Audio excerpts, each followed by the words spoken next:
Selamat pagi, bangun-bangun udah breakout ya. Banjir pertanyaan nih kayaknya. Katanya 25 ya kan.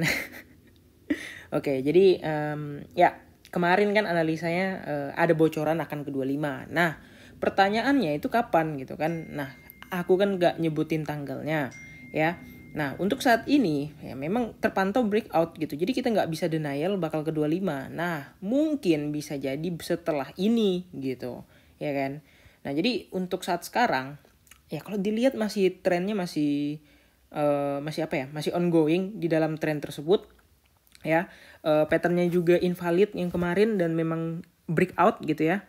Nah, dia memang breakout dari yang kemarin dan ya next targetnya ke berapa gitu ya. Nah, semua target aku tuh sebenarnya udah kena untuk yang short termnya, yaitu di 294, tapi nggak reject di 294 ya. Karena apa?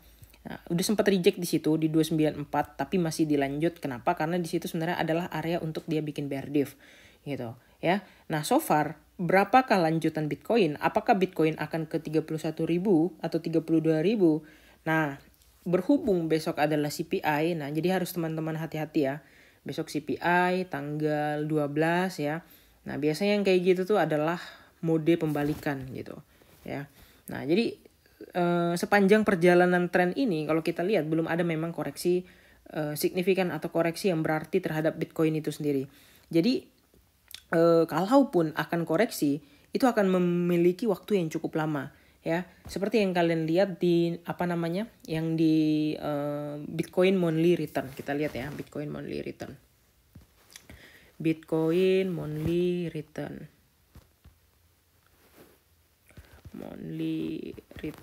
ini agak-agak nggak masuk akal gitu ya.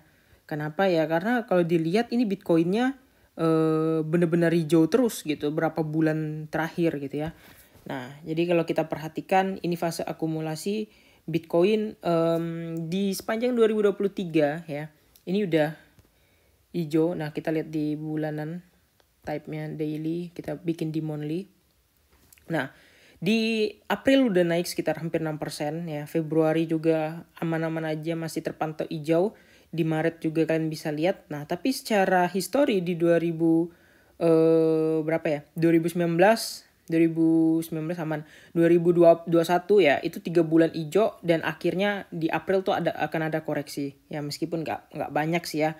Dan memang banyak yang bilang di Mei itu akan ada koreksi dahsyat. Apakah di Mei baru akan ke 25? Ya sejauh ini aku sih nggak FOMO amat ya. Karena ya di spot masih ada koin ya kan. Nah, cicilnya nanti juga averagingnya BTC down gitu kan. Nah, jadi aman-aman aja sebenarnya ya. Apalagi 30.000 ini kan berkesan luar biasa banget. Kenapa? Ya karena dia jauh-jauh itu kan. Mau retest gitu. Ya, ngerites area-area yang sebelumnya yang di sini gitu. Ya. Nah, ngerites area-area sebelumnya yang di situ dan akan menjadi momentum juga ya. Kalau misalnya Bitcoin makin breakout, wah ini gila banget sih ya. Tapi aku yakin sih ini wave-nya bentar lagi akan habis ya. Correction ABC akan segera berlanjut gitu ya. Nah, jadi nanya, wah gimana analisa 25. Nah, jadi karena kita nggak tahu sama-sama nggak tahu main head gain gitu. Aku kan udah bilang kemarin bisa valid bisa enggak. Ya main head gain apa, aku cicil BTC down, spot juga masih ada. Jadi pas pom-pom bisa exit spot gitu ya. Setelah exit spot BTC down kan masih ada tuh ya, tinggal tunggu turun udah gitu, simple ya. Karena kita memang sama-sama nggak tahu apa yang akan terjadi di keberapa gitu. Ya tahu akan naik atau akan turun tapi keberapanya gitu. Oke. Kira-kira gitu aja, jangan lupa untuk like dan subscribe. See you in the next video. Bye bye.